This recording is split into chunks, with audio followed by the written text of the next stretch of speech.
Bismillahirrahmanirrahim. A gunman opens fire in a synagogue in San Diego. Another gunman massacres worshippers in 2 mosques in Christchurch, New Zealand. Series of suicide bomb attacks in Sri Lankan churches on Easter Sunday. That, ladies and gentlemen, was just in the past month.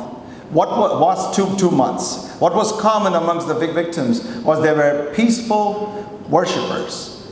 Their killers they were very different from each other, except for one thing: hate.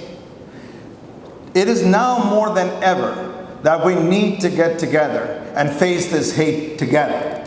And while people are dividing us on the basis of religion, I feel that it is the very faith and scriptures that could unite us in the future. To prove that point, let me give you 3 verses from the Holy Quran. Quote, there is no compulsion in religion. Surah Baqarah verse 256. What it also means is that God has given mankind the freedom to choose their own religion.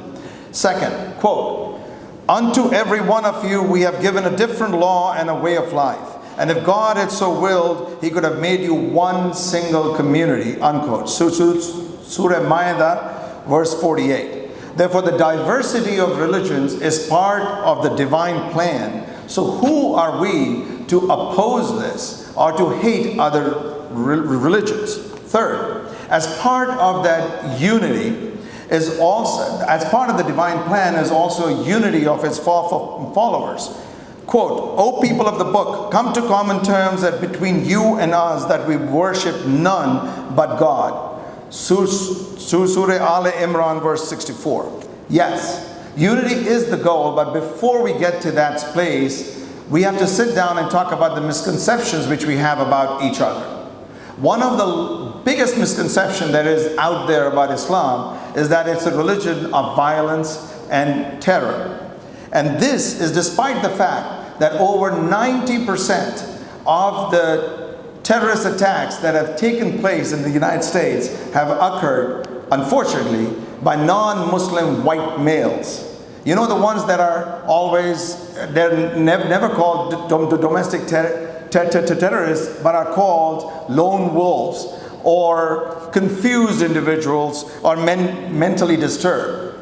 Unfortunately, we have used religion to create a self-serving, money-generating institutions which for survival teach their followers to dislike or even hate other religions. Even the ultimate capitalists like ourselves have to accept the fact that there is no Moses Inc., Jesus Inc., Muhammad Inc. If there ever was one, there was always a God Inc. So what can be accomplished by this interfaith dialogue? You will hear from other speakers also about how interfaith can help the various communities, but let me tackle this from an activist point of view. 1, protection of a places of worship. We can share information and resources. Say for a security company was to outfit a mosque, a gurdwara, a temple, a church, a synagogue, and does a bunch of them together, they will give you a better price, and also they can market themselves better because it makes them very unique in doing so. My group, Muslims United for Justice, had published a white paper on how to protect our mosques. The same principles can be applied to other places of worship also. 2, feed the hungry and the homeless, but with a twist. Do it together. Imagine a soup kitchen in which there is a Hindu, a Sikh, a Muslim, a Christian, and a Jew all serving at the same time. What a lovely message that would be. 3, family values. Not just promotion of marriage and moral values. Yes, they are critical. But also the uncomfortable subjects of drugs and domestic violence, etc. because these problems are common to all faiths. Free health clinics. Doctors, nurses, and other healthcare providers can devote their time to the uninsured in clinics which are held in places of worship itself, and we can take turns in different places. I pitched this idea to some of my colleagues and also the CEO of my hospital. and unfortunately it didn't go far, mainly because of one major obstacle, and that is lawsuits. Yes, even in a charity situation, we can get hit with lawsuits. And I had addressed this issue to the health commissioner, who I don't think is here today, but about this, to take it up in future. Number 5, those who live along the southern border can get together and help the asylum seekers and those little kids in ICE cages. 6, national politics. When the Muslim ban was announced, there was a huge outpouring of people out on the streets. And you know what was unique about the crowds out there? The vast majority of them were non-Muslim. When the white nationalists marched in the streets of Charlottesville with the torches shouting, "Jews will not replace us," many from the Muslim community came out in opposition, not because hidden in those chants was also a chant that would say Muslims will not replace us, but also because of the fact that was the right thing to do. Therefore, when the current occupant of the White House, yes, the same person who called them very fine people and who also has said that Islam hates us, that guy, when he tries to divide us, we stay united. And just sit back and relax and see his face change from orange to red.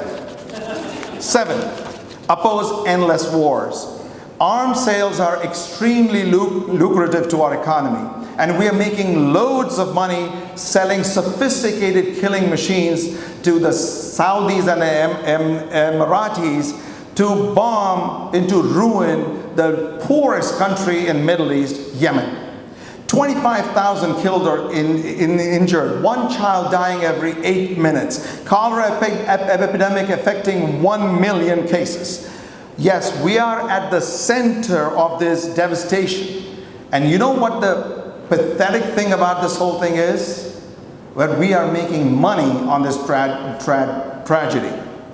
We have been selling arms, including to bad characters around the world for generations.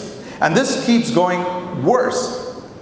State Department figures have shown that in 2018, U.S. arms sales equal almost $200 billion. According to the Stockholm Peace Institute, U.S. has 1/3 of the world's arms market share. 1/3, one country alone. Just think about it.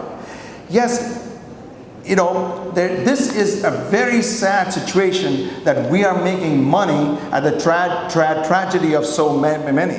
Yes, ladies and gentlemen, our Benjamins are dripping with blood of the innocent. What have we learned from Vietnam or Iraq? Nothing. According to a study by Brown University, the post-9/11 war on terror has cost us $6 trillion. But what did it bring us? Refugees and more terror. Every religion opposes war and killing. This is one place where we can all join together. It's a no-brainer. Let us unify and oppose the new wars that are now being pushed by hawks like Bolton and Pompeo on Venezuela and Iran.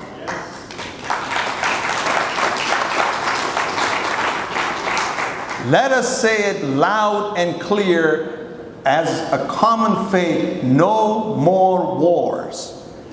Number 8, finally, we should be going with the oppressed, even if the oppressor or the oppressing country is one of our own kind, whether it's a Christian, a Muslim, a Jew, or a Hindu.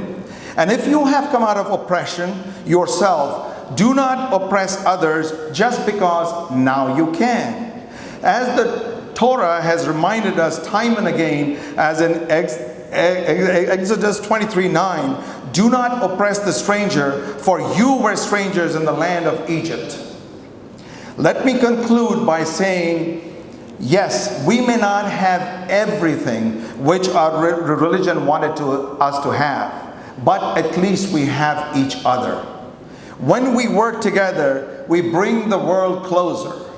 And when we do that, God comes closer to us. Thank you very much. May God bless you all and guide us all. Assalamu alaikum.